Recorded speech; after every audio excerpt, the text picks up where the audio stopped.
de Gaza, enfin autorisés après une nuit d'attente dans le froid à rentrer chez eux, dans le nord. Je ne sais pas si tu vois ce que ça veut dire chez eux. C'est comme après un tremblement de terre. Il n'y a plus que des décombres, avec des gens écrabouillés dessous, en putréfaction. Ce qui leur est arrivé est inimaginable. 15 mois de bombes, jour et nuit, la famine, la maladie et la mort omniprésente. Blessés, tués, capturés, chassés d'un endroit à l'autre par les soldats, les chars, les drones, et j'en passe. Mais ils rentrent en chantant, marchant par milliers sur la plage, dans une ambiance de fête, et avec une énergie pas possible, retournant chez eux, plus démunis que jamais, le cœur lacéré par le deuil innombrable, mais victorieux. Les sionistes se sont arc-boutés depuis 15 mois pour empêcher ça à tout prix. Et le prix en a été que le monde entier les déteste. Mais ils n'y sont pas arrivés. Les Palestiniens sont bien plus forts encore que tout ce que nous avions imaginé. Là-bas, en Palestine, l'humanité est au fait de sa puissance et rayonne chaque jour un peu plus sur les populations qui souffrent, partout sur la planète. Chacun de nous peut en recevoir les effets bénéfiques, pour peu que nous y prêtions attention. Merci Christ. Nous allons lui passer la parole. Quelques petites minutes. Merci pour lui.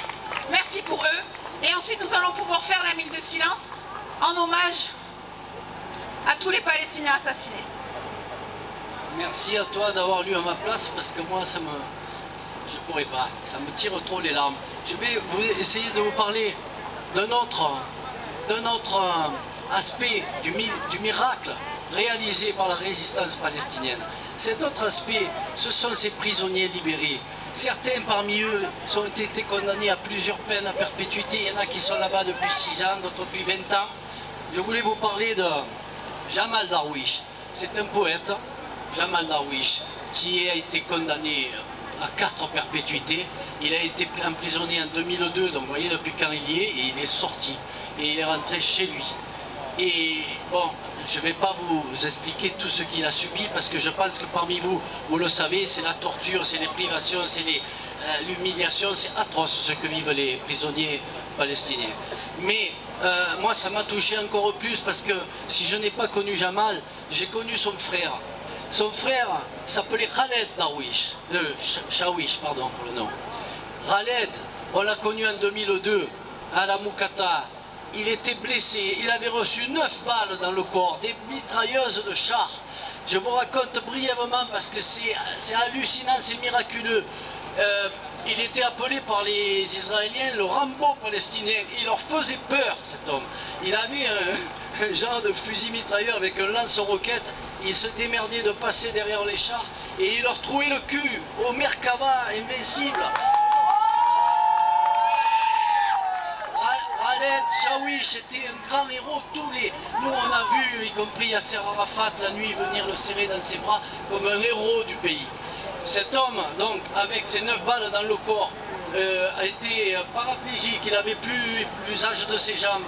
On était tous enfermés dans la Moukata, enfin bon, il subissait des choses, il était un peu sous morphine, après il manquait la morphine, il se grattait, nous on faisait ce qu'on pouvait pour le masser, on était dans l'infirmerie avec lui, enfin bon. On aurait aimé l'emporter quand on est parti de Palestine au mois de mai 2002, mais on n'a pas pu bien sûr le faire passer. Il était recherché par les Israéliens et il a réussi encore à se cacher, à éviter qu'on le chope pendant 6 ans je crois. En 2007 il a été arrêté, depuis il croupit dans les prisons et il est mort l'année dernière, le 21 février, sous la torture, sous les mauvais traitements, paralysé et tout ça. Mais voilà, c'est un grand héros. J'aime bien qu'on en reparle, qu'on ne l'oublie pas. Et je vous dis en plus, il y a son frère qui est sorti. Allez, je ne veux pas abuser du micro et une grande pensée pour tous ces héros de ce pays. Merci beaucoup, merci.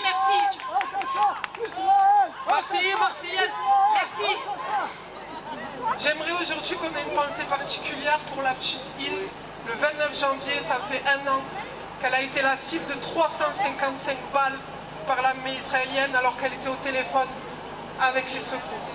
Voilà. Merci Marseille et Marseille de vous mettre à genoux pour la minute de silence en hommage à tous les Palestiniens. Merci beaucoup.